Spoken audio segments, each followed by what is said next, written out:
Ebyentambula bisanyaladde ku luguudo lw'e Masaka nga kino kivudde ku luguudo luno okugwamu oluvannyuma lw'enkuba eyatonnya olunaku olw'eggulo. Ekitundu ekyaguddemu kiri wakati wa Kyengera ne Buddo ng'onaatera okutuuka ku nkulungo ey'e Nakasozi nga mu kiseera kino mmotoka zitemera kitemu oba nsangi olwo ne zidda e Buloba ku luguudo oludda e Mityana. Omusasi waffe atuuseeko mu kitundu kino n'ayogerako n'abantu abakozesa oluguudo luno ng'abamu obuzibu babutadde ku baweebwa kontrakiti ez'okukola enguudo wano mu ggwanga be bagamba nti beekolera gadibe nga ly'engembo etunda omuzigo. Abakola enguudo zino tebaagalirako ddala gavumenti, weewaawo nga gavumenti ye baagaliza n'ebawa kontrakiti.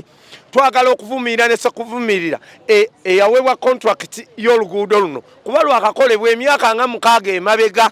Bagamba nti kati bakozesa amafuta mangi olw'ensonga nti beetooloola e Buloba okutuuka ensangi nga bawanjagidde gavumenti okuvayo amangu ddala ebeeko ne kyekola. Omuhanda nafuso yente batugarra ennyuma twavuga twaga mu kikolansa ky'okugwa mbende mbwena nisaba gavumenti egi etuyambe tukorre enguuto eseza kuteeka omu bitarumu hati nkeze bahira empuga zo zifiire ki enguuto nizigongwa esabwira oruguuto lwa Masaka rubire Chwero tugaruko mu miiso eno tukosezza kubanga twetooloola so wano tubale tusala twetooloola nnyo amafuta ne gagenda ate ng'omusaabaze era asigadde akuwadde layisi. Wala bulijjo awaba ekibi ate wabeera n'ekirungi nga babagoba ba bodaboda babadde ku mugano nga gwa nswa nga bano bataddewo stage ku njuyi zombi era nga babadde beekolera nsimbi. Anti kati akasente tukayoola olw'ensonga bwe tumujja wali Nabbingo ne tumuleeta wano n'asala n'ebigere 3,000 we tufuniramu.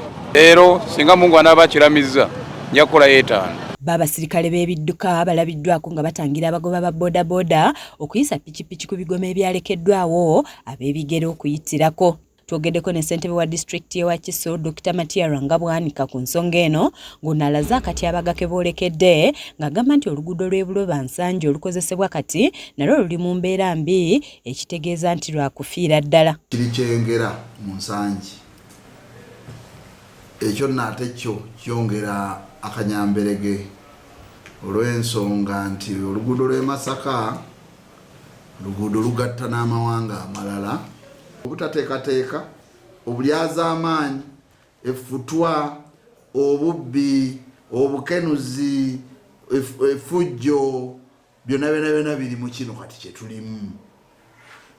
Nga bwe nkugambye kutyobola butonde bwansi, nga bwe nkugambye okusoosowaza ebirala, nga bwe nkugambye okwonoona obutonde n'ebirala. Ono obuzibu abutadde ku gavumenti gy'agamba nti ensimbi z'enguudo zeegerekera Wakiso mu mbalirira ntono ddala nga n'akawumbi akamu Paalamenti ke yayisa eri buli disitulikiti kakole ku nguudo zaayo baafunako obukadde 5 zokka. Bajeti y'omwaka guno kwe tulimu waliwo ssente zaayogerwa nnyo n'aba Paalamenti ne bazoogerera ebikankana era akawumbi kuba naffe abali ewala akawumbi kalina amakulu naye mu Wakiso tekalina okusinziira ku bungi bw'enguudo tulina kilometerage ya 3,000 ezeetooloola road network. Akawumbi oba okoze bitumen kakola half kilometer ate oba okoze first class marathon oyinza okukola kilometer 5. First class marathon kakati akawumbi mu Wakiso kakolaki naye ate ng'ovudde ku ekyo nti katono ate nako twafunako miliyoni 5 omwaka gw'ebyensimbi guno ogenda kuggwako buli muntu awoza kawumbi nekalagawa tekajja.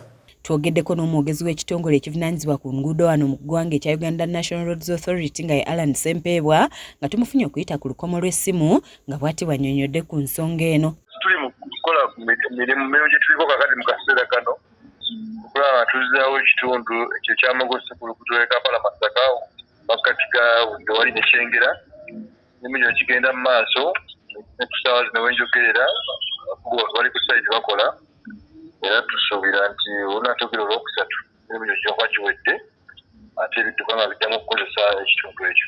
Kizza Peter yakusakidde eggulire lino ku lwa KSTV Agaleero.